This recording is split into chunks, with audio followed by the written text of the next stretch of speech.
Bo tutaj jednak the rebirth of communism is not so popular, so it's better to use odrodzenie komunizmu to promote our conversation. Wait. O, jak to się robiło? O.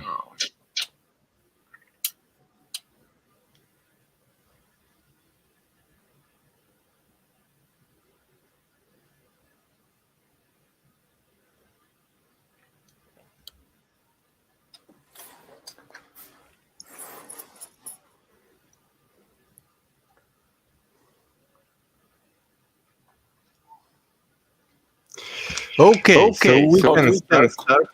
One more time. I'm hearing my Bruno. Could you make something with? I didn't change anything, so I don't know what I. Now I put my earphone again. Oh, now it's better. So it's better. No, it's not better. Okay, it's you will speak more the time, so okay, yeah. So firstly, I would like to say hello to all the viewers who will watch this our conversation later. I don't think that many people will watch us now. For all the question, what's happened with odrodzenie komunizmu channel, what is my political future in Poland? I will record another video, and I will try answer all the questions. Today we will talk about the actualities. Firstly, about the appeal signed by the French communist comrades about Poland, repression in Poland. We will talk also about situation in Africa, about Mali, Burkina Faso, Niger, and tension with France. We will talk about summit of BRICS, which will finish in South Africa, about death of Prigojine, about situation in France, and many other subjects. So, as you see, there is the camera Bruno here, and it's him who will talk more. But because of the subject which we start our conversation, the political repression in Poland, I will say something that 5 weeks I was in Poland. I was in Poland, and most of the time I lived in the house of my parents-in-law. And I am a victim of the repression, and all the time I have the problem with police. I don't know if already I said that in June, the police in Warsaw came to the building where my mother lived and talked with neighbors of my mother, showed to my photo and asked, "Do you know this person? Is he live here?" So they ask question like a criminal that I am somebody very dangerous. Or somebody. It's my mother was very scary of this situation.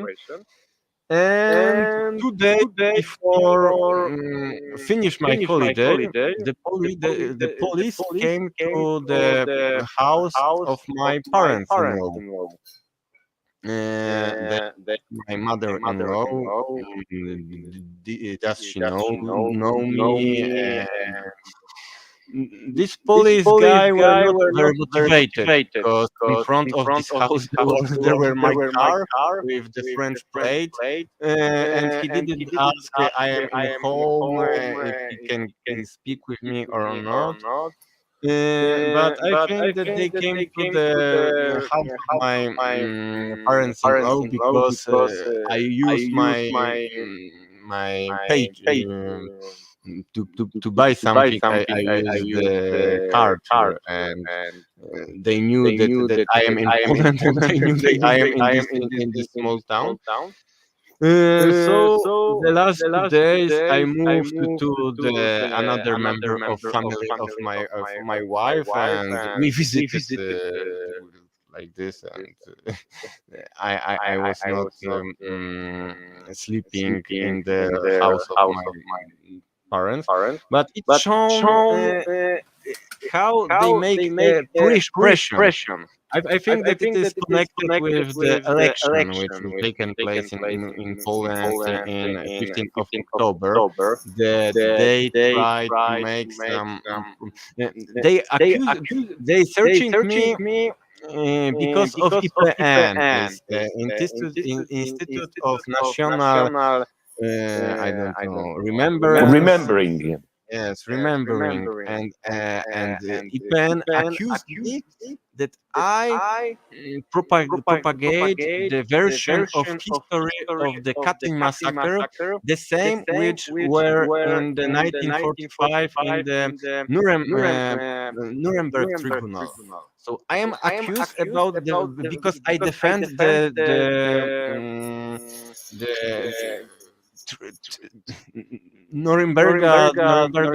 Tribunal, and because now in Poland they changed the version of history. They propagate the version of Goebbels about the Katyn massacre was committed by the Soviets and by this. But as I said, it's another subject about Polish stuff. I will record video another. So Bruno, could you say something? What is this appeal? Yeah. So this appeal was not done by me, but by a friend. And of course, because my letter is D, I appear as the initiator of this appeal. But in fact, it was initiated by Kmieciak, which is the founder of the Edward Gierek Association. And we have to know that in the north of France, from the 20s, we have a large Polish community, which was founded by Polish immigrants, workers, miners, and which were very active on the trade union and inside the communist movement before the war, during the Second World War, and of course also for some of them after the Second World War. Some of them came back to Poland, some of them stayed in France, but were always very active in political activity around communists in France.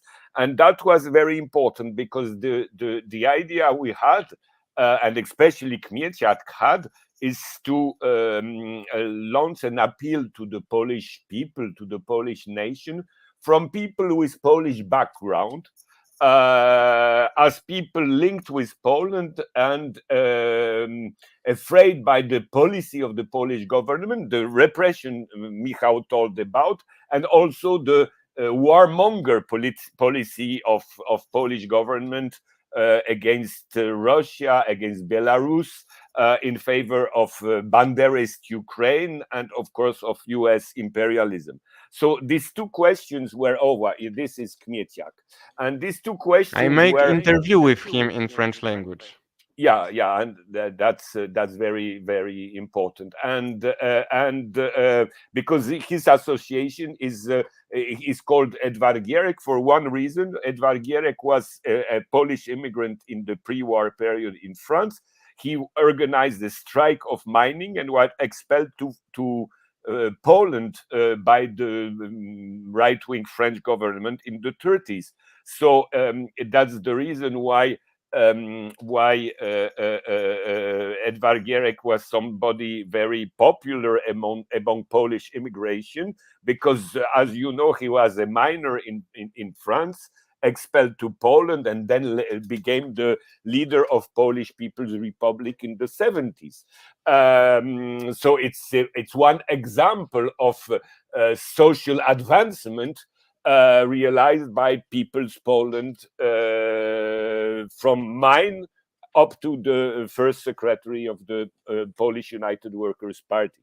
And he's of course a symbol, and even in one city of France where the strike was organized, there is a place which is called Edward Gierek Place, and it was organized among others by Kmieciak, who talked to comrades in France to organize this place at the very moment where in Poland he's considered, as all communists are considered as people, as traitors, are people who helped the Soviet occupation, so-called Soviet occupation in Poland, when actually, of course, these Poles of France and Belgium organized during the Second World War strikes and resistance, very strong resistance movement against the Nazi Germany, helping also Soviet prisoners of war who flee from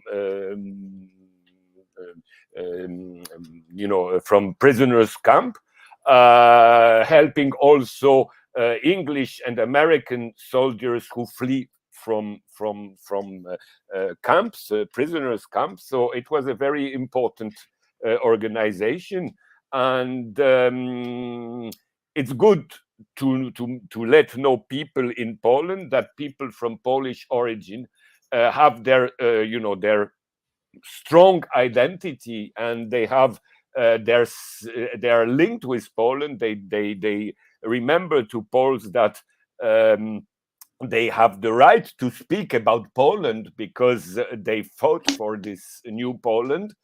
Some of them were killed, some of them were tortured, some of them survived the Second World War, but still it has to be known.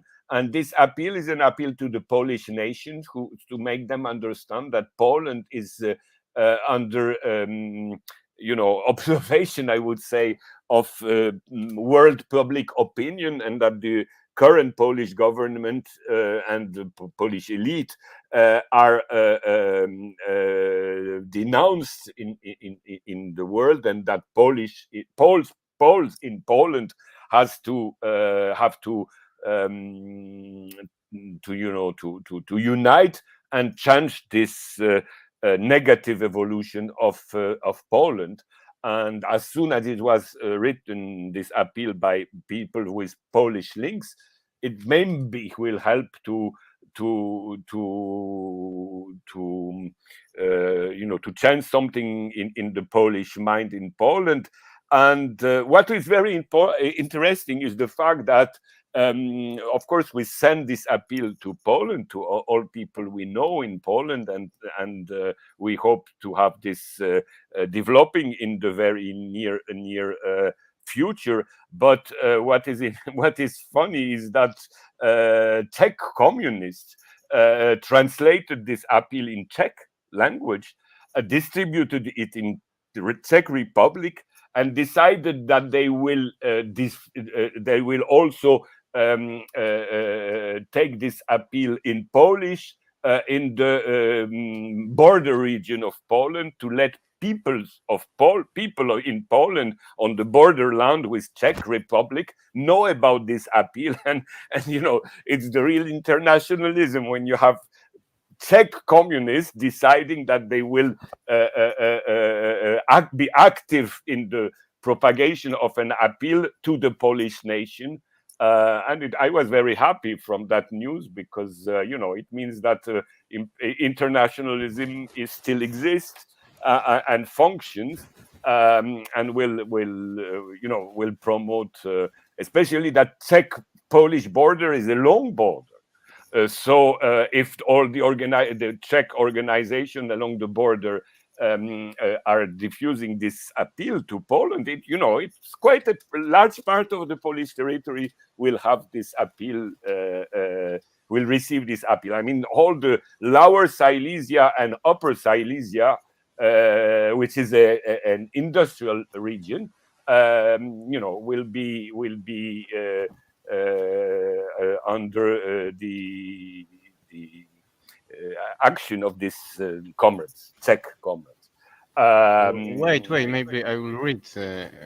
Reżim w Polsku ochróżuje budoucnost ziemi, swobodu w Europie, a mir we świecie. In Czech, yeah. Yes. So that's, the reaction was in 2 days. The Czech comrade reacted, and it means that that first of all you have Czech comrades knowing Polish language, able to translate it. They did it very quickly, and it's important because we have to know that the Czech comrades are particularly strong in the Ostrava region. And Ostrava region is an old industrial region, which is about maybe 10 kilometers from the Polish border. So, of course, in this area, people are linked with Poland and know Polish language and are interested in what is happening in Czech Republic, but also in Poland. And it's very interesting to see this development. Okay, so the subject is very interesting, the repression in Poland, but we already spoke about this many times. So I propose that we change subject. Yeah. And let's talk about this. Here we have the flag in the Russian flag in Niger. How you can explain that people in Niger use, for example, Abat la France, vive Poutine. Abat la France, ses alliés, down with France and their allies. Abat down with imperialism, and you can find very many flags of Russia, Putin and Prigojine. How you explain this? It's clear because it's the fact that I don't know when Russia decided to launch its offensive, its so-called special operation in Ukraine, if Russian leadership was conscious that in fact the so-called Russian Ukraine war was in fact a war of NATO and Russia.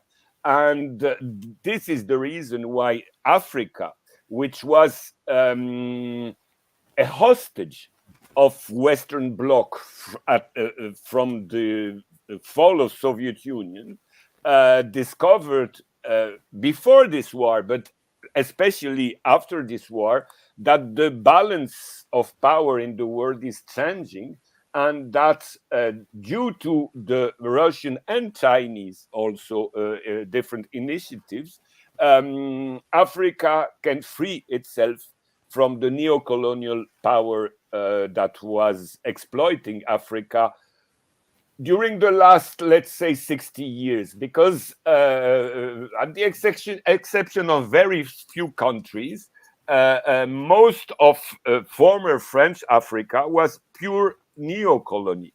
You have to know that in Africa, in former French Africa, the money used is the CFA franc, which is a French money, printed in France, controlled by France. And as you know, when you don't have your financial independence, you don't have any independence at all. So that's the reason why country after country, you had mass movements which led military of those countries to change the leadership and the direction of this country. And you have this event in Guinea-Conakry, in Mali, in Burkina Faso, and the last one was Niger. And Niger is the most important because it is the place where most French troops are concentrated, and also US troops. And even German troops are concentrated. That's one reason. The second reason is that you have uranium mine in Niger, and of course it is very important for the energy resources. And the third reason is that if you look at the map, Niger is the place, the country which is very important for transit from North Africa, northwestern Africa, and Central Africa. So it's also a strategical place. It's not it's not an idea without root that led the American to have two U.S. base in Niger. Of course, if they have a base in Niger, it's very important. What we have to know, and that's what is interesting with those Russian flags, is that there is no Russian troops in Niger. Up to the coup, it was not a question to have Russian troops, but spontaneously, when the coup happened and the people took the street to promote and to show that they are supporting this coup, they spontaneously took a Russian flag when there is no any Russian in Niger. And that's very important. The other thing we have to know, of course, is that in Africa, they know that Russia is not Soviet Union, but it's something that in Africa is not very, very, very consciously, I would say, assimilated. Most Africans don't really know what is the basic difference between Soviet Union and Russia. And for them, Russia is, it's the country which was for earlier Soviet Union. And Soviet Union left in all Africans, not only former French colonies, but also former British colonies and former Portuguese colonies, a very strong feeling that when Soviet Union was a big power, it was possible to challenge Western domination, French domination, British domination. And you had all these countries which were in the 60s and beginning of the 70s tending to toward more or less toward the socialist camp. So it gave in Africa some feeling of nostalgia about Soviet Union. And now when you have the new Russia, which is of course not Soviet Union, but anyway, you have a new Russia appearing on the world scene, people tend to understand the new Russia as the continuation or the rebirth of something like Soviet Union. And that's the basic reason why Russia is very popular in Africa now. I would say that Putin has not to do a lot of job to be popular because West is very unpopular, one thing. And the second thing is that any enemy of the West is popular, not having to do any propaganda. Because the hate people of Africa have against the Western imperialism, the plundering of their countries, the prices of natural resources imposed on these countries, the war. People do really understand in the Sahel region. It means in countries like Niger. First, that the burden they have with the terrorism appeared when Libya was destroyed. Before Niger, Chad people from Nigeria, Chad, Mali, and so on were going to Libya to work under very good condition, very good salary, very good condition. And when Libya collapsed under NATO, not only they lost the country which received them, but they received from Libya terrorist group, which are now all over the region. And people do understand in Africa what the Afghan have understood also. It means that under the cover of fighting terrorism, Western domination and Western army are in fact helping terrorists. And now you have in Niger, even they were showing proof that the French troops and the American troops were not at all fighting terrorists, but had links with them and had negotiations with them and pushed the former Niger government to negotiate with those terrorists. So, the people do really understand now that terrorism was introduced in Africa by the West, just as the terrorism was introduced in Afghanistan by the West, or in Iraq,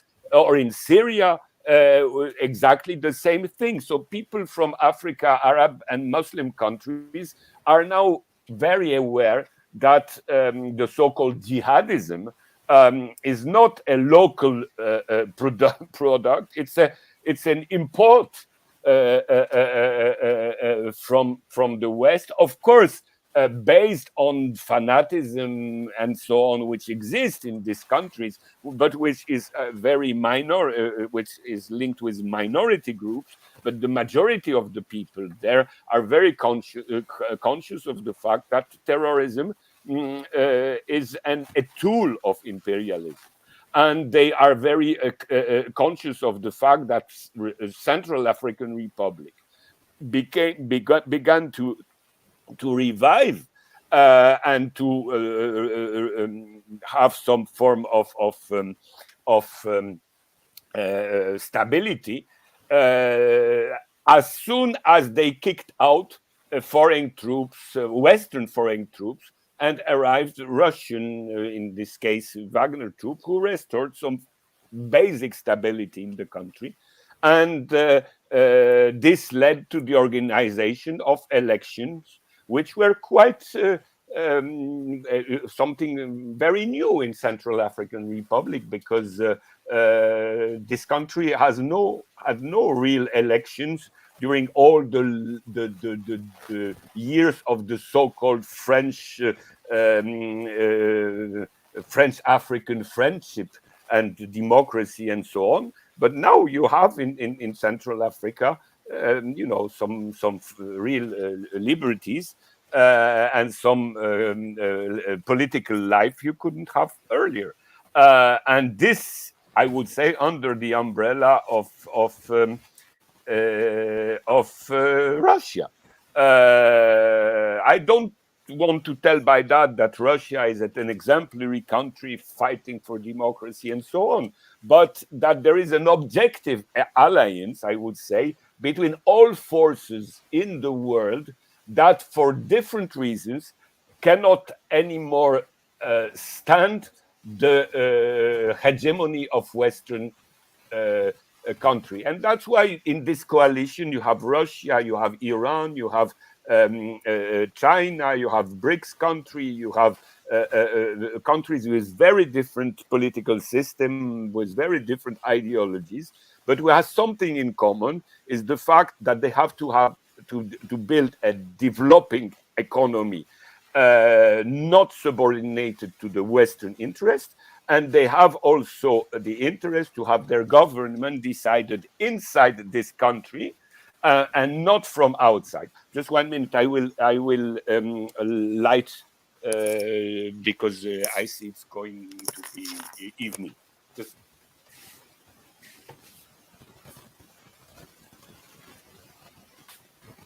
okay. Okay, so So, that's the general Bruno, situation. Yeah. we'll come back to Niger, but could you say something now about the result of the BRICS summit, which is finished now? Yeah, it's very important because there is the BRICS summit, but the BRICS summit introduced in South Africa more than 40 countries of the world who came to the BRICS summit.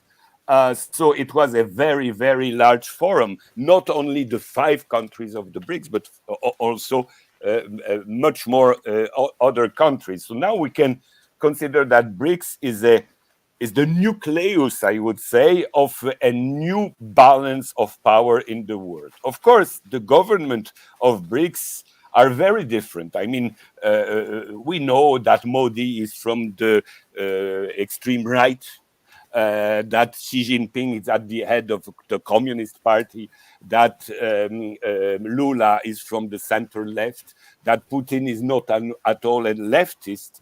And that new members of the BRICS that were decided are also very different, because you have Iran's, you have Saudi Arabia, you have Egypt, you have very different countries. But what is important is the fact that all these countries have something in common, which I would say at least they have what Marxists called national bourgeoisie. It means that the former comprador bourgeoisie, which was linked with the imperialists, lost a lot of their power in the current time to the national bourgeoisie, which can be called also developmentalist bourgeoisie. It means a bourgeoisie which is interested in the development of national economy and not in the development of speculation and export of capital to the offshore paradise, as it is called. And that's quite important. I would say that BRICS is not a new camp against the Western Bloc. It's a counterweight, and it creates new trends, especially on the financial field. And what is important, the fact that it attracts very different countries, but countries which decided that the Western capitalism is not the solution for them. And that's I would say, a very positive point, even if, as Marxists, we of course know that BRICS is not a revolutionary alliance. It's not a proletarian alliance, but still it is something going in the direction of what was former called non-alignment. And it opens a lot of new opportunities. And now, of course, it's also the question that people and left use these opportunities in their country to push for more radical changes. So let's come back to the Niger situation. In the first days, when the new government of Niger announced that it will be no longer export uranium to France, Macron wanted to attack Niger, wanted to make a military answer. Uh, but he didn't do this. He couldn't. He couldn't. Even USA were not agree with Macron. Do you think that there will be war or no? I don't know. But what I would say is also very interesting is that we talk about the contradiction between, let's say, the Western Bloc and the rest of the world. But we saw also what you talked about just a moment ago, that there is what Marxists know as inter-imperialist contradiction. The USA, they want to control Africa for themselves. That's first one thing. And also, they know very well that the French imperialism in its former neo-colonies is hated. And they want, of course, to take advantage of that, to push their own interest in former French colonies. So there is something like a contradiction between France and United States. But in the same time, of course, when Newland arrived in Niamey, Newland is the lady who organized the coup in Ukraine. She's not really our friend. And she arrived in Niger with the intention of course, maintaining Niger within the Western Bloc, but taking advantage of the fact that why not to push out French interest and put them at this place, U.S. interest. In the same time, of course, her fear and the fear of the United States is that the hate against the West is so strong, it would help Russia, China, Iran, and even Turkey to be more active in Niger and in all the Western African region. And that's one of the aspects we have also to take into account, because on one side, the Russian NATO war in Ukraine showed that the United States wants a re-centralization of the Western Bloc, because the economical situation of the Western bourgeoisie, and especially of the US bourgeoisie, is decaying, and they have to make the Western Bloc much more disciplined than it was earlier. But on the other side, this war also showed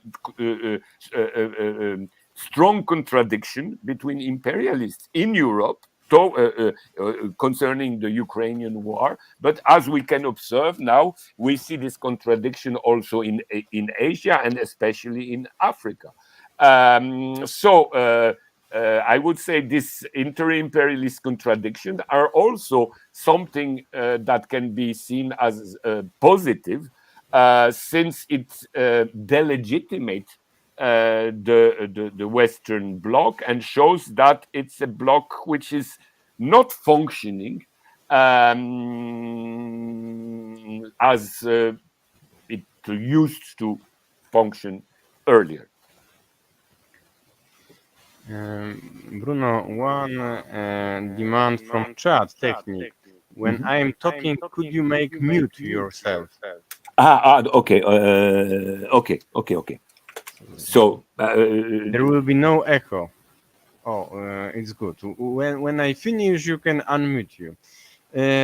So I would like to say, everybody knows that I am living in the suburbs of Paris. I am a worker, and I am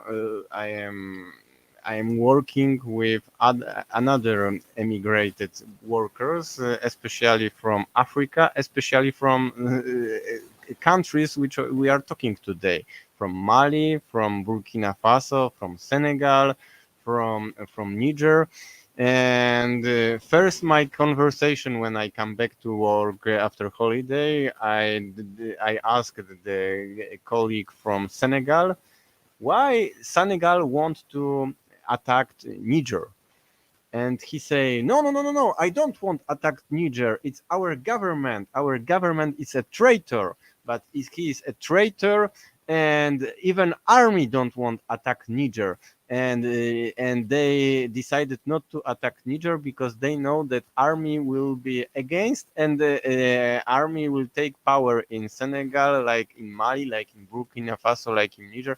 And the peoples of Senegal are 100% supported Niger, are against government.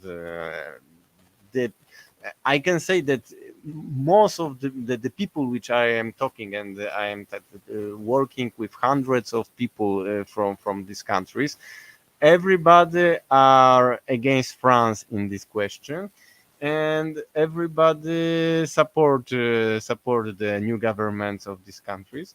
But there is one dialectic problem that we are working in the frozen storehouse, which used a lot of electricity which came from Niger uranium, because it's taken for free.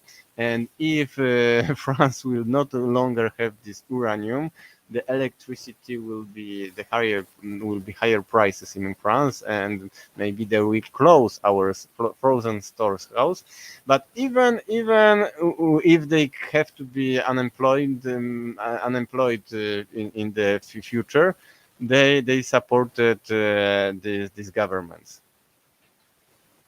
Yeah, and you have to know that in Senegal, you have huge manifestation against the Senegalese government, and which are very strongly repressed, and people are jailed and so on. So it's very, it's very funny, if I can say like that. That Senegal is talking that we have to restore democracy in Niger because it's a military coup, and in the same time they are making repression. And in Niger, the military don't arrest anybody because people are with the military, and we have to understand why people can be on the side of military. Because we had in those countries where there was a coup, a very formal democracy, a very corrupted democracy, a very inefficient democracy, but a democracy, I would say, of plunderer and clans, which were on the side of imperialists. And you have to know that army, but we know that already from history, from Egyptian history, which produced Nasser, from Venezuelan history, which produced Chavez. And in a lot of third world countries, the army is the only institution where people from with lower class background can find some job and can have some social advancement. But these people, when they go to the army, they don't cut their ties with the social class they are linked with. So that's why we have so-called progressive militaries, which are much more linked with the basic classes, the working classes of their country, than the so-called democrats, which are something like a mafia of privileged people, as we saw it in Mali, as we saw it in Niger, as we see it now in Senegal, or in Nigeria. Also, Nigeria is very interesting because the president of Nigeria wanted to invade Niger. Just the problem is that Nigeria is a federal country, and all the region on the border of Niger have the majority in the Senate of Nigeria, and the Nigerian Senate blocked the idea to invade Niger. Because the region of northern Nigeria know very well what is the situation on the other side of the border, and they support the coup, especially that people of Niger and Nigeria on the border area are from the same language. It's Hausa people on the Nigerian side, Niger side, and Hausa people on the Nigeria side. So people there are linked, family linked, linguistic links. They know very well, and they understand very well that what the Nigerian government wanted to do was not good, and that's the reason why Nigeria cannot be the base from a military intervention. Now there is only one country that can be a base for military intervention in Niger, since Nigeria will not be the one. It's Libya. But as you know what is the situation in Libya, and what is the situation within the Libyan people. The Libyan people cannot support all these terrorist and military groups that were created after the Libyan counter-revolution. and and it would be very difficult to use Libya as a battleground against Niger, because it risks to promote a new civil war in Libya, but against Western powers, and especially against France or eventually US, if the US decide to intervene in Niger. And what is important, Algeria, Mali, and Burkina Faso declared that a war against Niger would be a war against themselves. And what is also much more important or significant is the fact that Chad, which is a strong ally of France, decided that they don't support military solution in Niger. So, all this is showing that even, I would say, reactionary government in Africa uh, are not really tempted to take part in a military adventure against Niger, because they know it would be a tough situation, since the people of Niger is on the side of the military.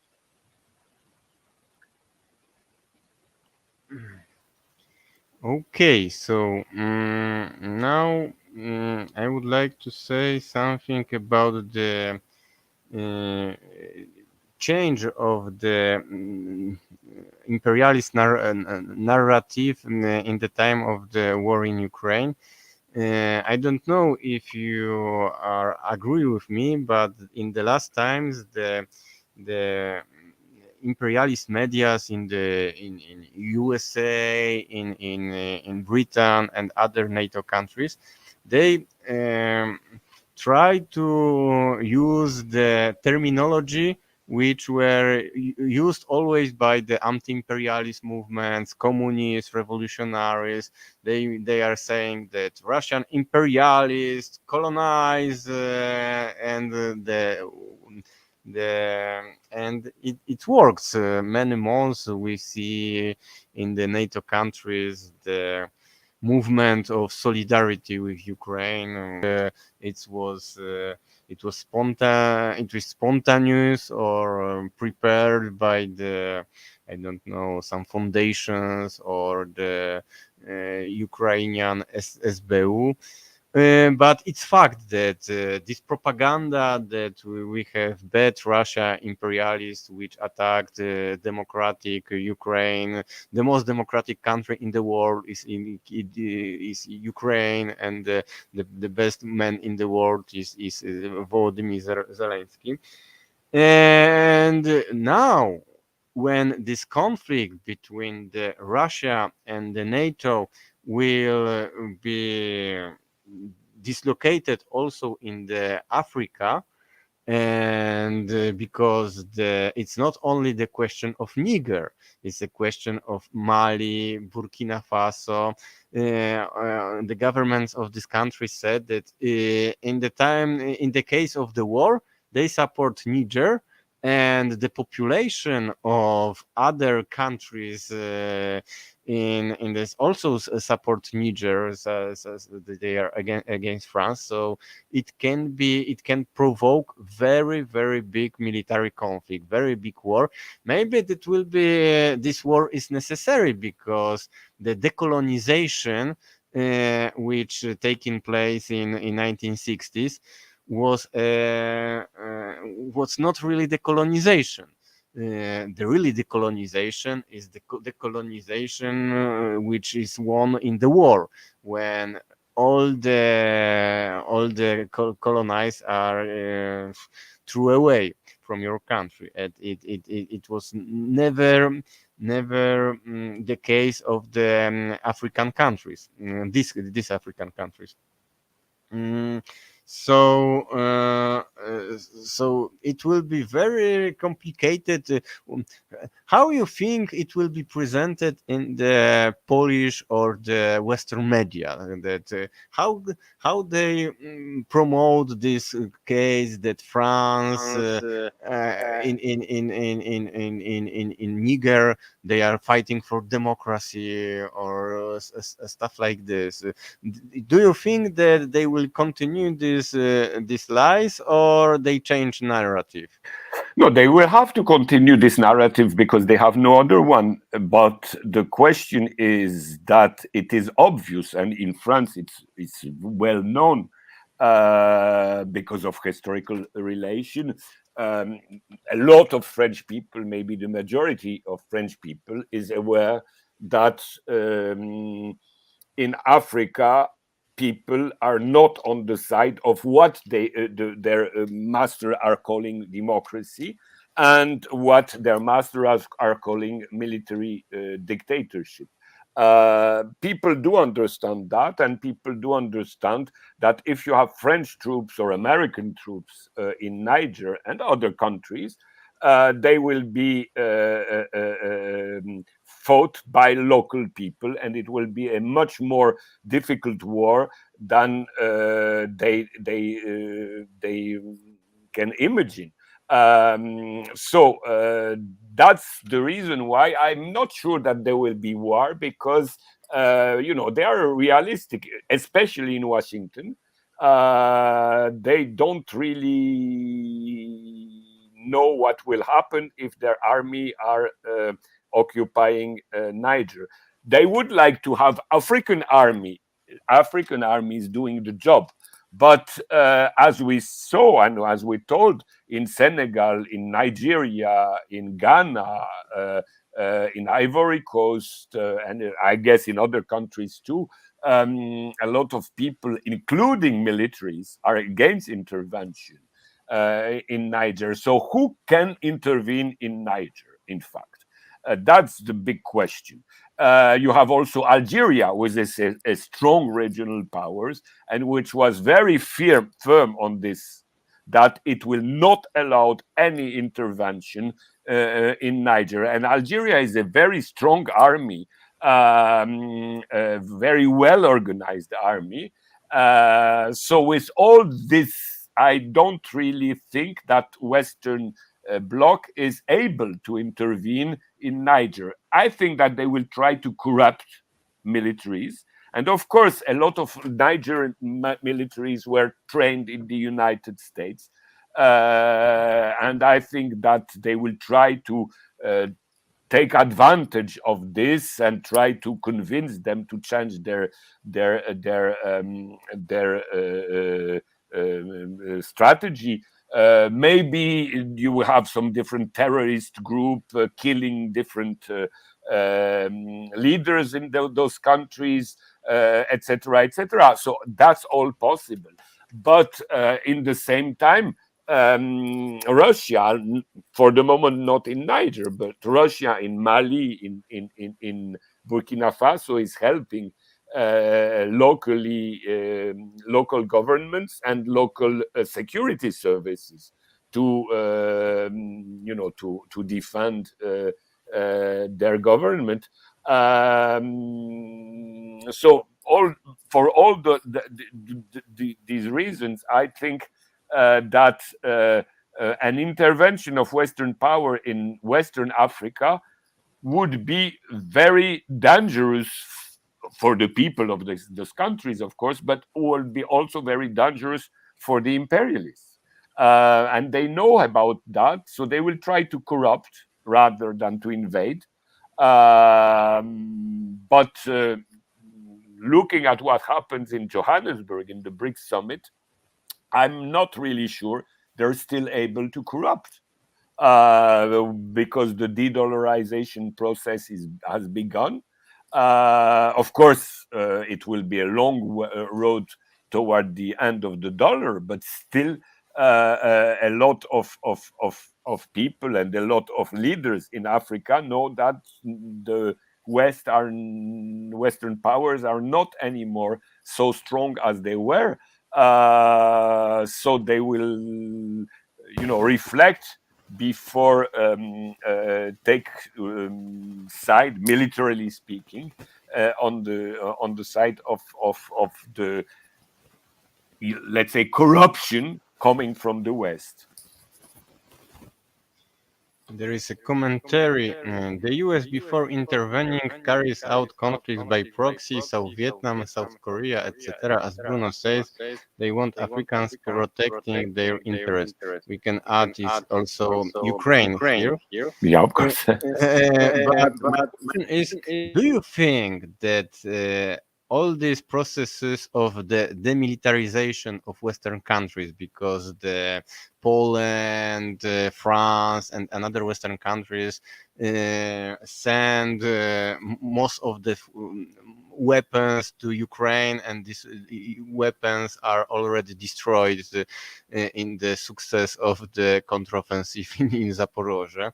In the first line, there is 9 line of defense, and they even not cross first line of defense.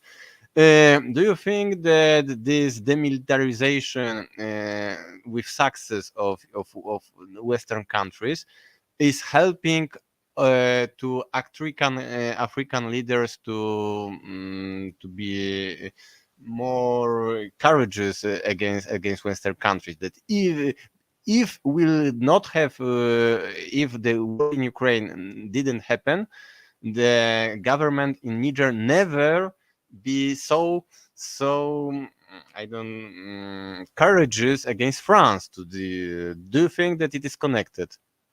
Yes, of course. First of all, we have now a process of remilitarization of Western Bloc, but it's a long-term process because to launch new fabrics, new production, it will take years before getting those arms. In the meantime, of course, as you said, Western armies are without a lot of reserve, and that's the reason why United States, Poland, for example, looks for South Korea to help them to have arms, because you have to go for South Korea to find, because the United States, Germany, England cannot give anything more.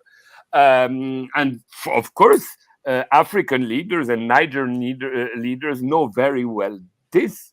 And of course, that's one of the reasons why they decided that they can change policies which was impossible a couple of years ago. So the balance of power is changing, and frankly speaking, I would be at the top of the United States now. I would not know what to do. I'm not. I'm happy not being at their place, but their situation is not at all a good situation. And that's the reason why we have all these changes all over the world. We talk about Western Africa. We talk about BRICS summit. We talked about the fact that a country which was so aligned with the United States as Saudi Arabia is now in the BRICS. If we observe also the electoral situation in Central America, in Guatemala, in Honduras, what happened last week, we see that also there are changes. Not to talk about Asia. So the situation of the West is not good at all, and the United States want to recreate some unity of the West, but in the same time, the economical situation of the United States is not really good, and the situation of European economies are very bad. I mean, France, for example, is the country of Western Europe where the inflation is the lowest one. But what means lowest? It means that the food prices last year were going up to 18%. And it's the best country in Western Europe. You know very well how it is in Poland. You know very well how it is in Germany. You know very well how it is in England. African people are not stupid. They know this situation in Europe. They know that their former masters are in a real strong burden, and they will take advantage from that. Okay, so now I would like to ask you about the situation in France because there were very big struggle. Many months we have the strikes against the pension reforms. Before this, we have the Yellow Wave movement. We have also another big strikes in the refineries. In the in the finish of June, we have the protest of the suburbs with the fires, destroying cars, the commissariat of police and stuff like this. Now it's the situation is calm, but we have holiday. Do you think that it's September? What will happen in France in September when everybody will come back from holiday? Do you think that Macron he won and there will be no longer any protests in France because he won with everybody? Or the situation will change and there will be one more time big protest, and also these migrants from Sahel countries, which are I don't know how it is in France, but from my work, I have impression that everybody from Mali and Burkina Faso and even from Senegal are against France. So it is something very strange. They are living in this country, but they are against government of France. So it's everybody against Macron. So what will happen? Yes, of course, and that's also the reason why a lot of French people are against Macron government in his policy, in his internal policy in France, but also against Macron government for his policy in Africa. And more people are becoming against Macron and Western policies in Ukraine. So the situation is very bad. I don't know, of course, what will happen exactly. What the Macron government did in this summer is that they reinforced the police, the French police, with new arms, new technique, and so on and so on. So on the repression will be tougher, most apparently, than it was. But also they managed to, let's say, not control, but to take advantage of different contradiction within the trade unions. But this doesn't change the basic situation that a large majority of the French society is against the policy carried on by Macron. How it will function from September up to October, difficult to say, but people are in a very bad situation. As I told you, food prices rose to 18% like last year. And when you go to the market and you ask people, just talk with people, they all talk about the same thing, that these prices are unbearable. And this is very funny because, I mean, this is very important because you have people from Malian origin, from Arabic origin, from French origin, from different countries, and all agree that the situation is unbearable, that they cannot afford to have food they had earlier, and that they have to cut their expense to buy food. They change the food they buy. They don't eat meat so much as they did, and so on and so on. And this is the situation before winter. When the winter will arrive, already the prices of gas and water and electricity rose, but the situation in the winter will be much worse.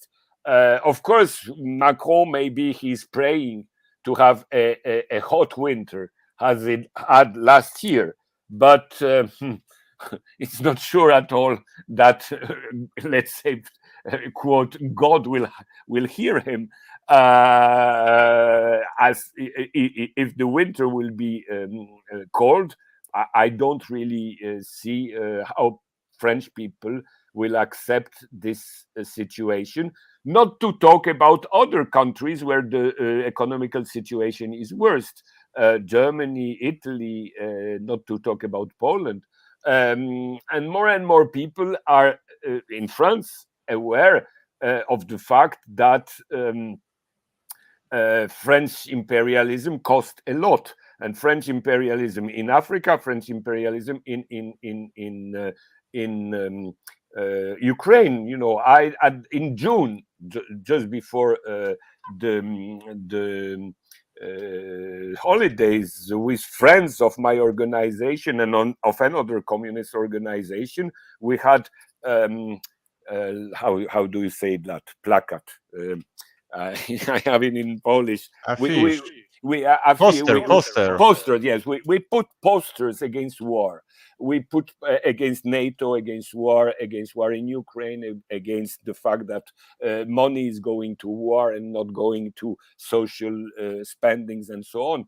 And we had no people talking against what we were doing. The only reaction was, it's a very good idea you had to put these posters. These posters are very good. We agree with you. It's good that you talk about that, because no official political organization, including, of course, a so-called opposition, don't talk about that. It's very good you talk about that. It's clear that the war is costing us, and that we cannot stand those wars, because it's directed against. It's not directed against Russia. It's also directed against European people, and people do understand that. So, you know, at the very end, it's just a question of political will. But it will earlier or later come out. And I think that Macron is very aware that he's not really controlling the situation. And the fact that he trained new policemen this summer, that he bought new arms for police, you know, it's rather showing he's in panic. He's not controlling situation. Because when you are developing repression, it means you understand that you don't offer to your nation any perspective. I try to find this poster to show the, but maybe after. So Bruno, let's talk about the election which will take place in Poland. I think that it is not interesting subject, but there is one thing interesting, that there is one guy, Kołodziejczak. He was presented by the bourgeois media like a new hero of the peasant, the rebel, the new Andrzej Lepper. How you commented that he will be a candidate of the civic platform with Donald Tusk, and is how you comment this? No, that's why I told earlier, for Africa, they are trying to corrupt people, and sometimes it works. But on the short term, it can work. People can be corrupted, because I'm sure he was corrupted. They told him, you will have a MP seat, you will have some improvement in your personal situation, go with us and don't shout anymore about changing the system and so on. Of course, it works, and it will work, but on the long term, it will work less and less, because to corrupt people, you need to have money, and the money, the euro dollar are weaker and weaker on the world level. And the BRICS summit just confirmed this trend. So, the moment will arrive when there will not be able anymore to corrupt mass of people, because the corruption is a worldwide corruption. But it's a huge amount of money. You have to corrupt all these leaders, all these political parties, or the trade unions leaders, and so on. So as soon as you have money, you can corrupt them. But this money, and that's the basic problem of the capitalism now, is that the dollar, the euro are virtual monies. They are not based on production. That's not real money. Whatever we can think about former capitalism, about what was the British pound during the era of the glory of the so-called British Empire, of even French franc after Napoleon up to the Second World War, and later on the dollar up to Nixon. There were strong monies based on gold, on something that had some value. But since Nixon decided that dollar is a virtual money without any base on gold, it means it introduced an element of weakness, which is growing. And now it appears very clearly that this money is purely virtual. It has no base. It's a pure, I would say, quote, religious belief. You believe in the dollar. And of course, as soon as you believe that the god dollar is a god, it works. But at the moment when you discover that this god is not a god, it crumbles. So the world system of corruption that make, for example, Zelensky, as we know, he's a rich man who has a lot of money. In the Pandora Papers showed that, and so on and so on. So I mean, Zelensky is doing what he's doing because he took advantage of this system. But as soon as the money he received from this system will crumble, even a Zelensky has no interest to continue to work for masters who doesn't give him anything valuable. And that's the basic problem of Western Bloc. And that's why more and more countries, and I told earlier about, say, Saudi Arabia or United Arab Emirates, which are, feudal monarchies, reactionary monarchies, which were 100% aligned with United States. They even understood that if they want to save their power and their might, they have to go out from this sinking ship. So it's a question of time. On the short term, Western Bloc, Western imperialists can do a lot of horrible things, but on the middle and long terms, they are done.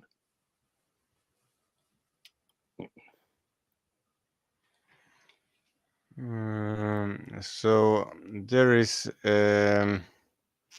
I ask people to asking question.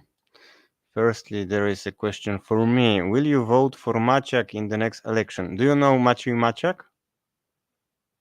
If I know, yes, I know more or less who is this, but the question is to you, I guess. Yes, so I will. One time I make some kind of debate conversation with Maciej Maciak, and I ask him a very simple question: if he will be prime minister of Poland, will Poland go out from NATO? And he say no. And if he don't change this position, I will not vote for him because it's I can vote only for the candidate who say no longer occupation Poland by the US troops, no longer staying in NATO, no longer supporting military Ukraine, no longer many other things, but going out from NATO is a basis. So I hope that Maciej Maciak will listening this, and maybe he will change program and he will put in this program go out from NATO. And if he will be the only candidate who are against NATO, yes, I can vote for him, but only in this condition. Yeah, it's good. It's very logical, and that's the problem of the so-called opposition, even the so-called radical opposition, is that they talk, even sometimes quite freely and in an intelligent matter about how the system functions, but in the same time they have no courage to really fight it because they fear the public opinion, which was manipulated by the elite, and they think that they will lose election if they say things too radical, and so on and so on.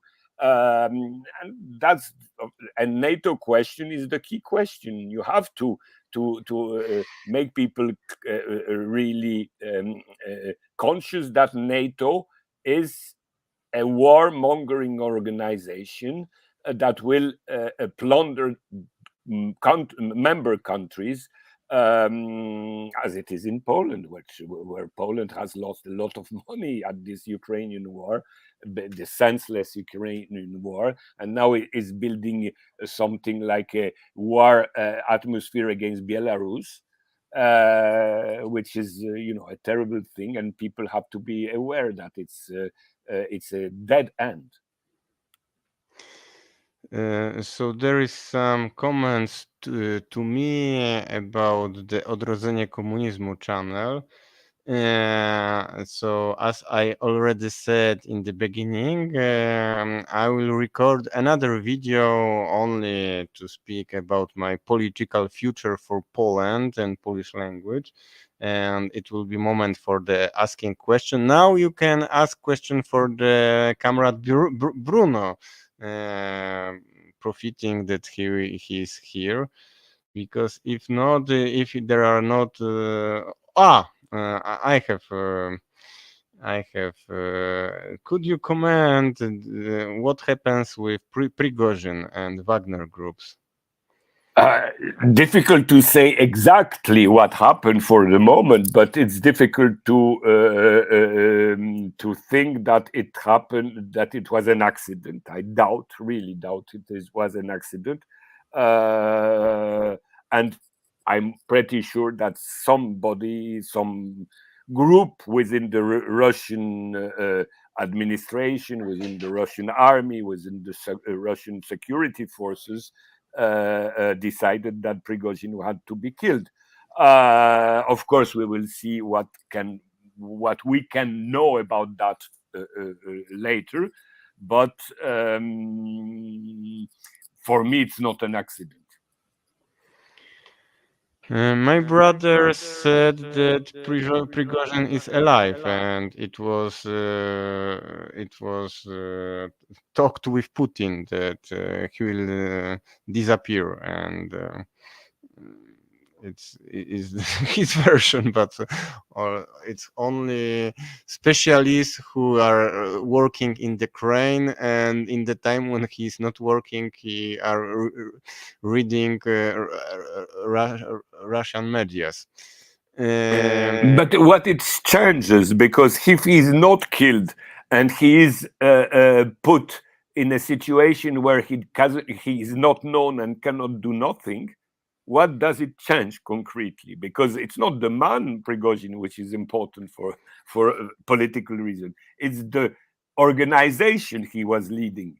So if he's not leading this organization, it's the same thing as if it was killed. If he was killed. I don't know. We'll see in the future.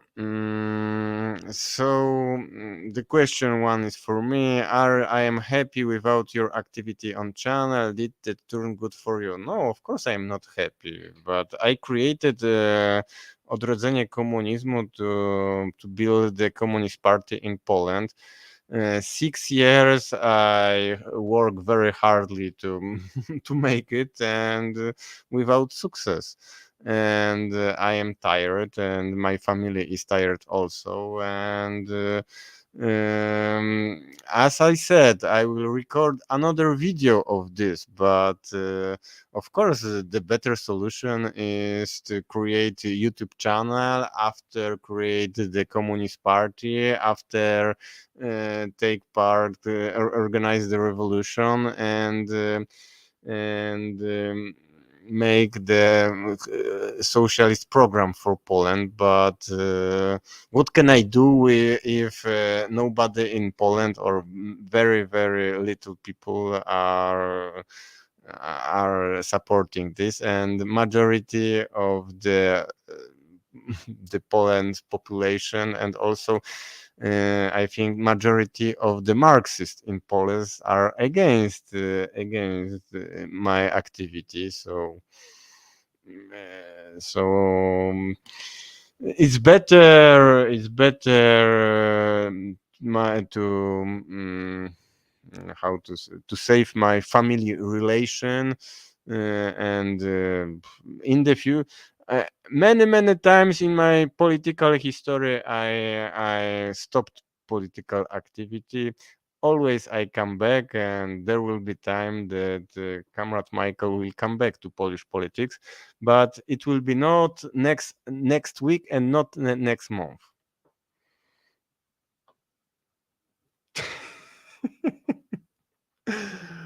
Okay, Bruno. So, do you have something to add? No, I think it's very paradoxal because the world, the entire world is changing. And in the same time, Poland and Central Eastern Europe behave as societies as if the former situation will last, will be in the future, and this disconnection of Central Eastern Europe, and especially Poland, Ukraine, Baltic nations, with the main trends going all over the world, even in the West, but mostly in the 80% of the world population living in Africa, Latin America, Asia, and former Soviet Union, and to a certain extent in the Balkans, like Serbia, Greece, Bulgaria, even Croatia, are conscious that we live in a situation where the balance of power, the world balance of power, is completely changing, and very quickly. And you have the impression that in Poland they don't see it, they don't understand that the world they think is very strong is not strong at all. And in the same time, I know that a lot of people in Poland, especially working class, are aware that this system is not working, but they have nobody to talk in their names, and they have no political education, so they can understand really what their instinct is telling them. But I have a lot of example in Poland when you talk with, let's say, prości ludzie, with simple people, workers or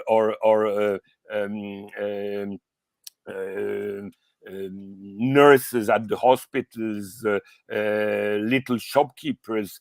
They understand a lot, but they have nobody to form their worldview. And that's the basic problem with Marxists, because so-called Marxists in Poland are different sects which are Western oriented. They don't understand the whole world. They think what the elite of the left in the West are telling, we have to adapt to that. But the elite of the West, of the left in the West, are completely disconnected from the world now. Most of them. You have, for example, in Germany. Let's take Germany as an example. You have the terrible the terrible Die Linke party, which has lost every chance it had, and they just are amazed because AfD is taking advantage of this situation. And you have somebody very clear in Germany, which is Sarah Wagenknecht, and she's really conscious of what happens. She's really popular. And Oscar Lafontaine also, she's married with. But Die Linke, that's the only chance for German left to be back on the first line of political life. And they just want to expel Wagenknecht from the party because she's telling about truth about war. She's telling truth about political situation. She's telling truth about social situation. They say she is a racist, which is completely stupid. Her father was an Iranian. They don't have argument, but they say she's not good because she's conscious of what happens. You have the same thing. Every political group which is conscious of what's happening is described as an extremist. You have, let's say, the CPGBML in Great Britain. You have the different little communist group in France that are described as, complete fanatics. But they are telling what people in the street are telling.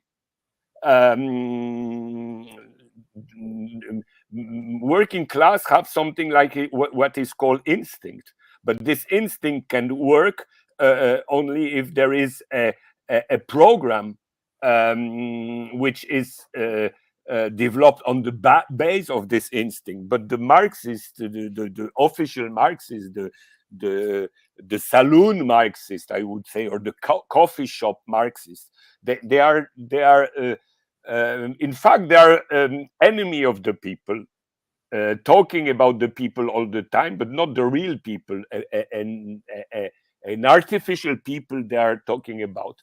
But they don't see what are the trends of the world. They don't understand what's happening in 80% of the world population. I would like to say that in the last weeks I listened the audiobook of the Sarah Wagenknecht. You see this? It's 10 hours 51 minutes. I listened half of this. Very often she used the term liberal Linke. It's the liberal left to describe of the crisis of the left in the Western countries. So when I finish listen, and maybe when the channel in the German language will be open, I hope that one time I will organize the interview with Sarah Wagenknecht. But I want to say some things about Poland because I think that the situation is better than you think. For example, one day I was in the car, I listened to Polish radio, and they said about the problem, the tensions between the Polish government and the Ukrainian government. It was a day when the day before the Ukrainian government invite the Polish ambassador in Ukraine, and the day after Morawiecki did the same thing with the Ukrainian ambassador in Poland. And after I come back, I watched the Polish TV, and all politician invited were against Ukraine. Only the journalists supporting Ukraine. But they said it was the question that one guy from the government said that it was a question of the agriculture products which are going to Polish market. That there is a blockade for this for the 15th September, and it will be longer than 15th September. And they said we made all the things for the Ukraine. We support you with weapons. We support you with money. We support you with everything, but we can destroy our agriculture, and you need to show a little respect for Poland for these things that we helps you. And they started to talk against the Ukrainian government, and I was happy. I was listening this that now the Polish government and the Prime Minister of Poland, Morawiecki, he became a Ruska Onuca. He started to criticize the Ukrainian government. So I don't know. They waited for the moment when the Odrodzenie Komunizmu will be closed, and they said, "Oh, now we can criticize the Ukrainian government." But something is changed. Maybe it's only the change for the election, because they need the votes of the peasants in Poland and the poor people, ordinary people. But I think that until the election, the ruling party in Poland, they will continue they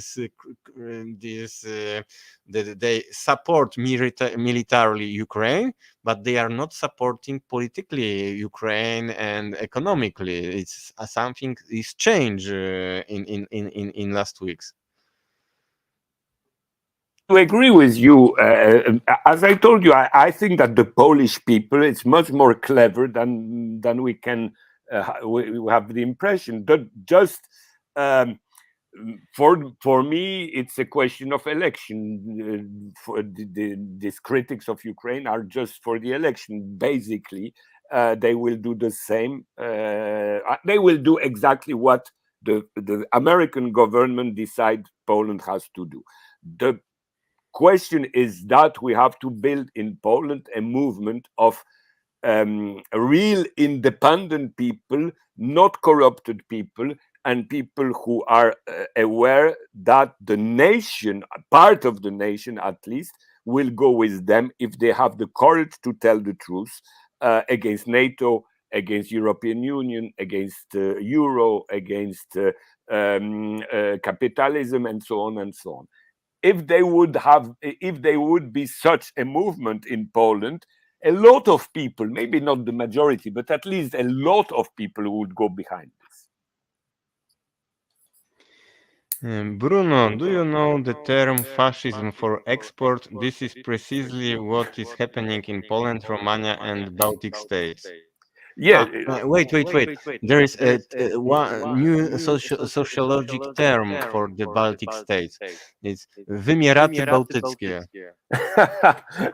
yes, I think that Baltic states are in a situation of mess. I mean, if you look at Latvia, for example, Latvia had 2.5 million people. Now it's less than 2 million people.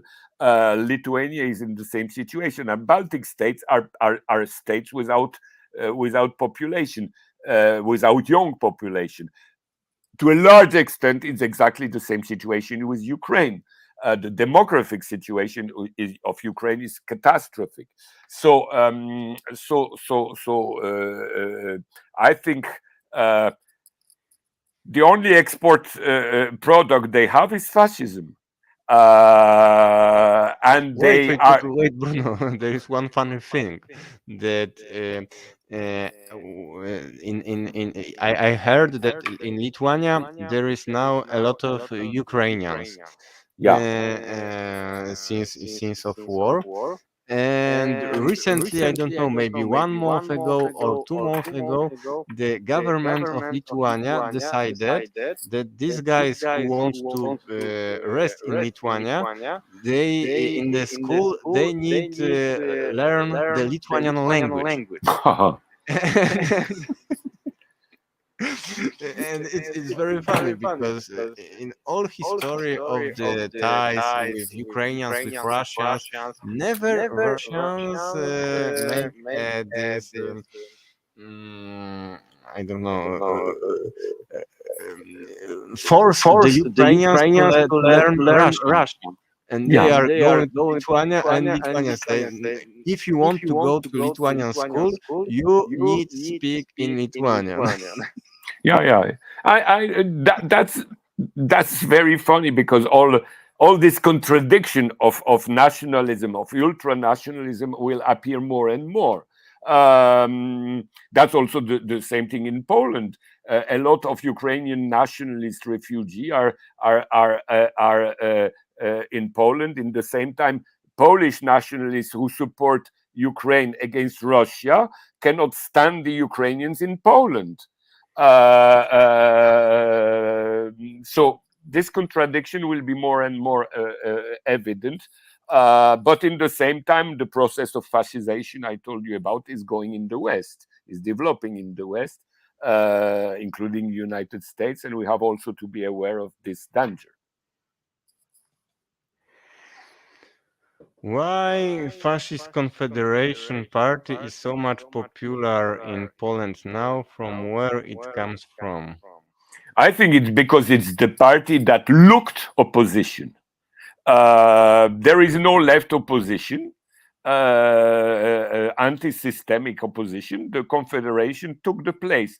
But in fact, now I think it's finishing, because Confederation support Ukraine, which is less and less popular in Poland. And I think that, yeah, maybe at this election they will have some quite good result. But anyway, for the long term, they are also diminishing, because they show that they are people from the system. They are just a pseudo opposition. Of course, dangerous opposition, but it's not a real opposition. They are part of the system. They are pro-capitalist. They are pro-Western. They are pro-NATO. So what differs them from the others? It's not a question, but very interesting comment. In my city, cluster munitions are produced for Ukrainians. I wanted to organize a protest in front of the factory, but no one came forward. Everyone is afraid, not a single person. That's right. That's the problem of Poland. I don't know why, but Polish people are afraid. And I don't really understand why, but it's a fact that people do not believe they can change something. So they don't want to risk anything, because they don't think that they can change something, because there is no vanguard of the people in Poland. There are no. The basic problem of Poland is not the broad mass. The basic problem is that the so-called intellectuals and leftist intellectuals that have no courage to take opinion and to develop opinion, which is contradictory to the Polish history, where you had people much more courageous in the 19th century, in the pre-war period, during the Second World War, or even against communism. Whatever we think about them, they had some courage, which now is lacking everywhere. Bruno, do you know what Marx wrote in his letter to Wedemeyer in 1852? If yes, are Marx's statements from the letter Uh, still appealing to you? I No, don't really remember. I Wait, think maybe I am not that he wrote that one real step of ah, movement is more important than thousands of no 12 of the programs, but I don't know if this if it's maybe that, yes, yes. but it's the real situation actually. That we have to make this first step, and we are not ready for it. No. It's Marx. What I did that was new was to prove first that the existence of classes is only bound up with particular historical phases in the development of production. Second, that the class struggle necessarily leads to the dictatorship of the proletariat.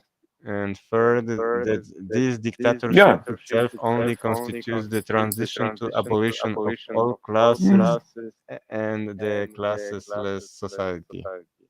Yeah, I agree with that. The problem in the Western countries, including Poland, is that the deindustrialization disorganized the working class. Now, the working class, the mass of the working class, are in the south, in the global south. But and it gave those countries and those societies some energy we lack in Europe and in North America, even if, of course, there is something like energy, social energy, but not so strong, because the working class was first defeated, then divided, and then put in a precarious situation, which made out of the former proletariat something which is looking like more or less the former lumpen proletariat in a lot of cases. So but in the same time, the situation of the world is changing, and earlier or later, it will come back to Europe. Okay, so Okay. it's optimistic finish. Okay. There are no more questions. So mm, so for the all viewers, as you see, I come back, and now I try to make this channel Rebirth of Communism more active. And I invite you soon to another stream, maybe next week. But of course, I will be no longer so active as I were before. Every day. It's now only rebirth of communism and maybe 1 2 videos per week, not more. Okay. Yeah. So So thank you, Bruno, very much. No, it's not a question. Great conversation, guys. Thanks. Thank you, Bruno, okay. for Okay. all these things, and see you soon.